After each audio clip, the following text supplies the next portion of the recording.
राम राम जय राजा राम, राम राम जय सीता राम, राम राम जय राजा राम, राम राम जय सीता राम, राम राम जय राम। सज्जनों नमस्कार। भक्ति उदय चैनल में आपका हार्दिक अभिनंदन है। आज हम भक्ति उदय चैनल के माध्यम से आपके लिए ऐसी जानकारी लाए हैं जो आपने कभी सुनी भी नहीं होगी। यह जानकारी है कि किस प्रकार बाबा भोलेनाथ ने जनक लली सीता जी के चरणों पर शीश लगाया और उनकी प्रार्थना की। सज्जनों, ये रोचक जानकारी हम आपके लिए आगे बढ़ाएं तो उसके पहले आपसे आग्रह है कि यदि आप हमारे चैनल पर नए हैं और अभी तक आपने हमारे चैनल को सब्सक्राइब नहीं किया है तो कृपया इसे सब्सक्राइब कर लें और साथ ही बेल आइकन भी दबा दें ताकि हमारी अगली रोचक वीडियोज़ की नोटिफिकेशन आपको समय पर प्राप्त होती रहे। सज्जनों, एक दिन की बात है, जनक लली अर्थात शिशु जानकी जी बीमार हो गई। जानकी जी का रोना चीखना बंद नहीं हो रहा था। कभी वो आंख बंद कर लेती, कभी थोड़ा खोल लेती, कभी एकदम निस्पंद पड़ जाती अर्थात उनके हाथ पैर हिलते ही नहीं, और कभी हाथ पैर पटकने लगती। कांतिमती और महारानी सुनैना दोनों बार बार उन्हें अपनी छाती से सटाती हैं और दूध पिलाने का प्रयास करती हैं, किंतु जनक लली की पीड़ा मानो शांत होने का नाम ही नहीं ले रही है। कोई कहता कि बिटिया को कोई असाध्य बीमारी हो गई है, तो कोई कहता कि क्रूर ग्रह बाधा है। तरह तरह की आशंकाएं सभी के मन को व्यथित कर रही थी। सेवक वैद्यराज को बुलाने के लिए दौड़ा दिए गए। कोलाहल मच गया। ये खबर आग की तरह मिथिलापुरी में फैल गई। जिसने भी सुना वो जनक जी के महल की ओर दौड़ा चला आ रहा है। अपने काम को छोड़कर मिथिलापुर वासी अपने महाराज जनक नंदिनी को, महाराज जनक जी के पुत्री को, उनकी लली को बीमार सुन करके देखने के लिए महल की तरफ दौड़े चले आ रहे हैं। स्त्री पुरुष, छोटे बड़े, दास दासी, पशु पक्षी सब उद्विग्न हो गए हैं। चारों तरफ से लोग दौड़ते उमड़ते आ रहे हैं। ऐसी स्थिति हुई कि सभी ने एकदम से मिथिला के आराध्य देव सदाशिव को, भगवान शंकर को प्रार्थना करनी शुरू कर दी कि हे बाबा भोलेनाथ, हमारी जनक लली को जल्दी से जल्दी ठीक करिए। पता नहीं उन्हें क्या हो गया है, किसकी नज़र लग गई है या क्या हुआ है, ये तो आप ही जानती हैं। पूरे नगर में ये खबर बिच्छू के डंक की तरह फैल गई। जब मिथिलापुर वासियों ने शोकाकुल होकर अपने परम आराध्य भक्त सहाय भगवान शंकर की आराधना की तो कैलाश पर बैठे हुए भगवान शंकर के कानों में ये बात गूंजती है, और जैसे ही उन्हें जनक लली के बीमार होने का समाचार मिलता है, बाबा कैलाश से चल पड़ते हैं और उन्होंने एक वृद्ध सिद्ध तांत्रिक का वेश बनाया। उनके मन में जनक लली के दर्शन की अब तीव्र इच्छा है। गुदड़ी लपेटे हुए कांपता हुआ शरीर और मिथिला की गलियों में पहुंच करके जोर से घोषणा करते हैं, हे मिथिलापुर निवासियों, देश देश का भ्रमण करता हुआ आज मैं तुम्हारे नगर में आया हूँ। व्याधि निवारण मेरा जीवन व्रत है। किसी नगर में मैं एक रात से अधिक ठहरता नहीं और बिना रोगी ठीक किए मैं उस नगर का अन्न जल ग्रहण करता नहीं। किसी को यदि दुसह कष्ट हो तो आए और आरोग्य का लाभ करे। जिस समय तांत्रिक के आगमन की खबर अनिवास में पहुंची, उस समय लोगों की खुशी का ठिकाना नहीं रहा। सूखते हुए धान में जैसे पानी पड़ जाए, ऐसी स्थिति हुई। सब लोग उत्कंठित हो कह देते हैं कि विधाता ने बड़ी कृपा की, जो इस तांत्रिक को भेज दिया। शीघ्र ही राजमहल से एक दक्षिका नाम की दासी को उस तांत्रिक के पास भेजा जाता है। तंत्राचार्य बाबा भोलेनाथ के पास पहुंचकर दक्षिका चरणों में गिरकर वह राजभवन में चलने की प्रार्थना करती है।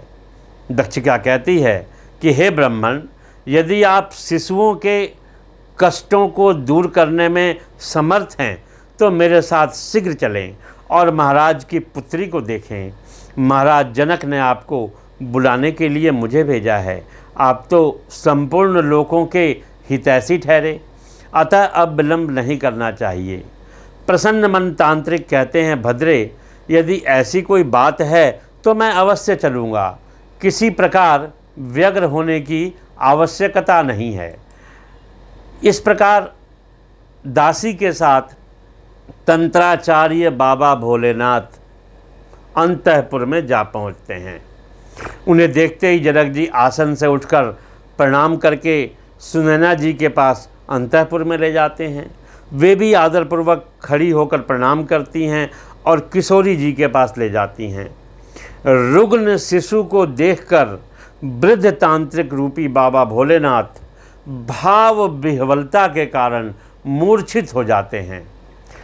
प्रेम की मूर्ति जो ठहरे, मूर्छित हो गए।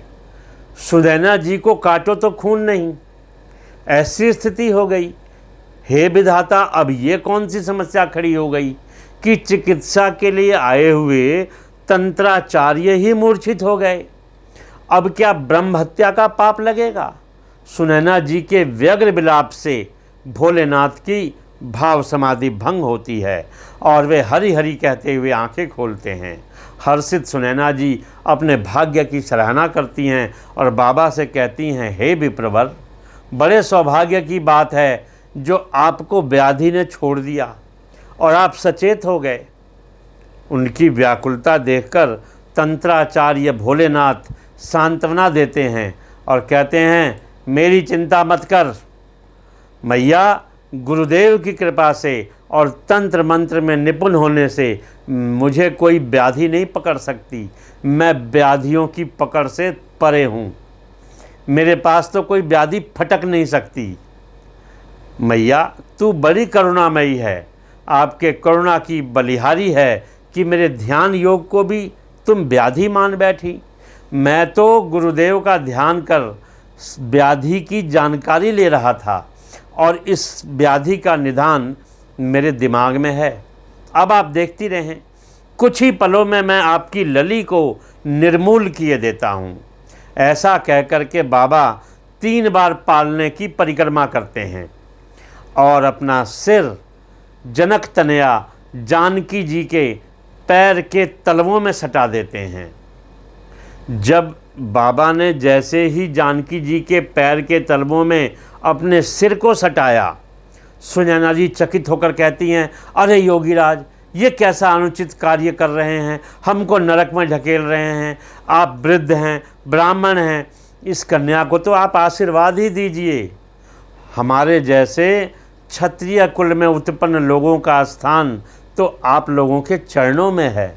चरण से आपका सिर स्पर्श हमारी मर्यादा के विरुद्ध है।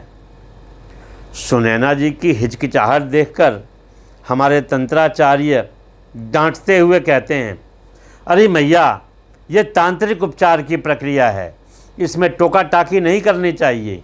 चुपचाप देखती रहो, आपकी कन्या कुछ ही पलों में निरोग हो जाएगी और मुस्कुराती हुई दुग्ध पान करके आपको प्रसन्न करेगी। सब प्रकार से सांत्वना देकर तंत्राचार्य मन ही मन जानकी जी की प्रार्थना करने लगे।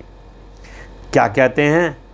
कहते हैं बाबा की, हे शिशु रूप धारण करने वाली, तपाए हुए सोने के समान निर्मल कांति वाली तथा उज्ज्वल कमल के समान नेत्रों वाली और पूर्ण चंद्र के समान मुख वाली किशोरी, आपकी जय हो, आपकी जय हो। समस्त भुवन के जीवों को आनंद और परम मंगल प्रदान करने वाली जनक जी की महल में खेलती हुई आप प्रसन्नता से रहें। हे भाव से प्राप्त होने में सुलभ श्री मिथिलेश कुमारी जी, प्राणी मात्र की रक्षा करने में समर्थ शिशु रूप धारण की हुई सुनैना जी के उत्संग रूपी सिंहासन पर विराजमान सच्चिदानंद स्वरूपणी आप स्वेच्छानुसार शिशु स्वरूप से मेरे हृदय में विहार करती रहें। तंत्राचार्य शंकर जी की भाव बढ़ी प्रार्थना से संतुष्ट जानकी जी एकदम निरोग हो जाती हैं, आराम से अपनी आंखें खोल देती हैं। समूचे रनिवास में आनंद की लहर दौड़ जाती है।